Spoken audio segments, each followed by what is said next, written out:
আসসালামু আলাইকুম বন্ধুরা, আমি মালা আক্তার। মালার রান্নাঘরে আপনাদের সবাইকে ওয়েলকাম। আশা করি আপনারা ভালো আছেন। আজকে নিয়ে এসেছি কুমড়োর এক অসাধারণ নিরামিষ ধোগলার রেসিপি। তাহলে চলুন পুরো রেসিপিটা দেখে নেওয়া যাক। ধোগলাগুলো বানানোর জন্য প্রথমে একটা বাটিতে কিছুটা পরিমাণ বেসন, নুন, হলুদ, কিছুটা জল দিয়ে ফেটে নিতে হবে। এবার কিছুটা পরিমাণ কুমড়ো গ্রেটারের সাহায্যে গ্রেট করে নিতে হবে।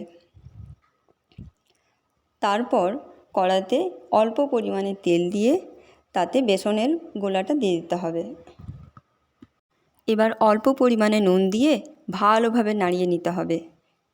খুব সুন্দরভাবে নাড়ানোর পর কড়াইয়ের গা দিয়ে যখন মাখাটা উঠে আসবে তখন বুঝতে হবে ধোগলার পুরটা কমপ্লিট। এবার একটা ট্রেতে তেল ব্রাশ করে নিয়ে তার উপর পুরটা ঢেলে দিতে হবে। এবার একটা ছুরির সাহায্যে পিস পিস করে কেটে নিলেই ধোগলাগুলো রেডি। ভিডিওটিতে একটি লাইক করে যাবেন। আর আমার চ্যানেলে যদি নতুন হয়ে থাকেন তাহলে সাবস্ক্রাইব বাটন অন করে অল নোটিফিকেশন প্রেস করে রাখুন, যাতে আমার ভিডিও সবার আগে আপনার কাছে পৌঁছতে পারে।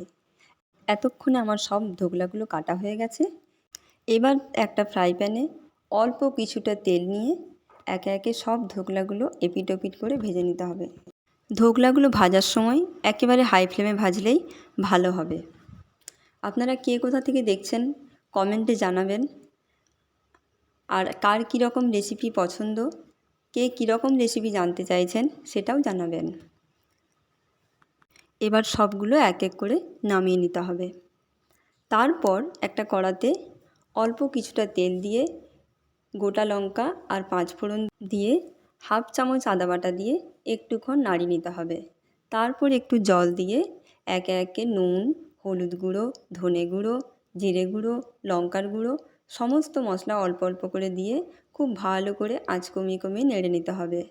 একটু একটু জল দিয়ে ভালো করে নাড়িয়ে নিয়ে যখন কষা হয়ে যাবে তখন বেশ কিছুটা পরিমাণ জল দিয়ে জলটা ফুটে এলে ধোগলাগুলো দিয়ে তার উপর ধনেপাতা আর একটু গরম মশলা দিয়ে ভালোভাবে নেড়ে চেড়ে নামিয়ে নিতে হবে।